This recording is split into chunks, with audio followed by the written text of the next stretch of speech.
450 personnes sont venues assister à la première nuit de la photographie, une nuit dédiée à Michel Germano, l'otage français exécuté il y a quelques jours au Sahel par un groupe islamiste. Au total, plus de 100 photographes de toutes nationalités ont prêté leurs œuvres, certains étaient d'ailleurs présents. Une nuit expérimentale qui, comme l'espèrent les organisateurs, pourrait devenir un rendez-vous annuel. Gilles Raoul, Philippe Boger. C'est ici, dans cette petite anse du port de Guidel, à quelques pellicules de la jetée, que ce nouveau concept a pris forme. Vous êtes un petit peu les primeurs ce soir. Vous allez pouvoir admirer des photographes absolument remarquables. Des clichés non modifiés, non retouchés, projetés sur un écran géant posé sur l'eau, tout un symbole.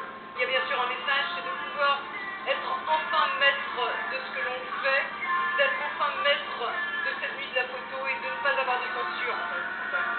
Une première nuit avec une première partie plutôt familiale, beaucoup de portraits, de voyages, de couleurs, avec un invité d'honneur, l'association Otages du Monde, créée il y a 6 ans par des ex-otages. Elle apporte aux personnes ayant vécu en captivité un soutien juridique et aussi psychologique.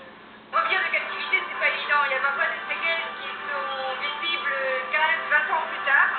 On peut très bien vivre pendant plusieurs années sans avoir de soucis particuliers.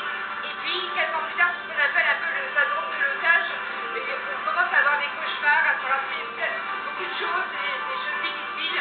Et là, on a vraiment besoin d'un soutien psychologique. Soirée qui n'a pas oublié de rappeler la captivité d'Hervé Guéguière et Stéphane Taponnier, toujours retenus en Afghanistan. Plus tard dans la nuit, nous errons dans les décharges du monde à la rencontre de ceux qui y survivent. Ici, le photographe ne cherche pas à choquer avec les images. C'est le texte qui me permet de dire des choses que j'ai pas envie de montrer. Je peux parler de fœtus, le fait qu'on trouve des fœtus humains dans des sacs. Je veux en parler, je veux le dire, mais je veux pas montrer une photo pour choquer, juste pour choquer. Une fois les enfants couchés, les thèmes les plus graves sont abordés, comme la dernière crise politique à Madagascar.